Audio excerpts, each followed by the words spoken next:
1930, at the head of a vast multitude, he marched to Dundee by the sea and there exhorted his followers to make salt and thus shatter the alien government's monopoly.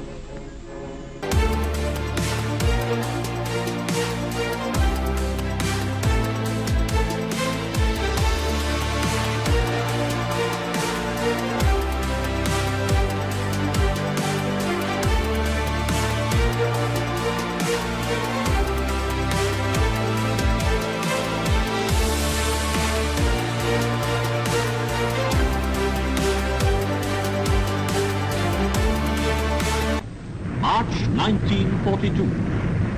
Britain, in order to obtain India's cooperation in the war, sent out Sir Stafford Cripps to negotiate with our leaders. Numerous parleys between Sir Stafford Cripps and our high-ranking leaders took place in New Delhi. Our leaders wished to no purpose. Sir Stafford returned to England, his mission a failure.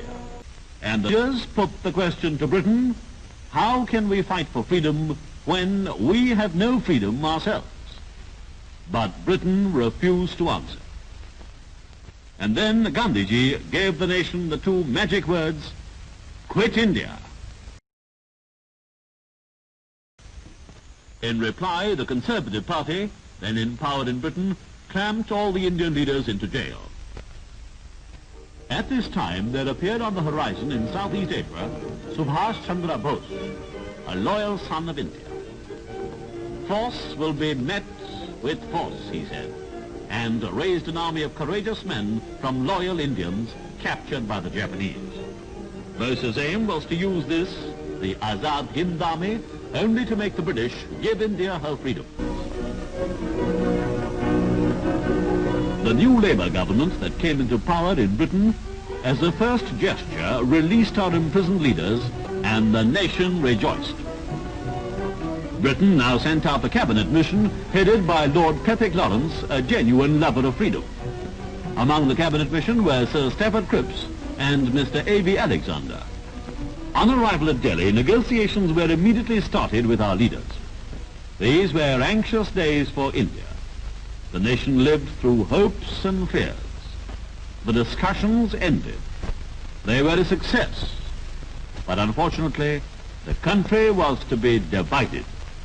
We were to emerge from our 200 years of bondage as two nations, India and Pakistan. It is the night of August the 14th, 1947. The auspicious moment is on its way. In every house throughout the land, the lamps of good fortune are lighted to illumine the path to freedom. Large numbers have foregathered in every Congress house. And in New Delhi, the Constituent Assembly is in session. Babu Rajendra Prasad, the President of the Constituent Assembly, during his speech, had this to say: "I want, on behalf of this Assembly, to assure all the countries of the world that we wish to be friends with them. We hold no enmity against anyone." While Pandit Jawaharlal Nehru said,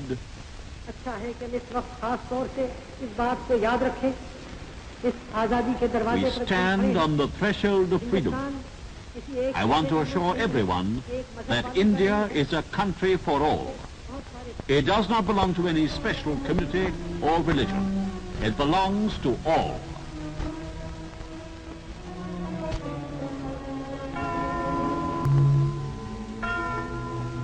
And the flag of India, our flag, the tricolour, is unfurled.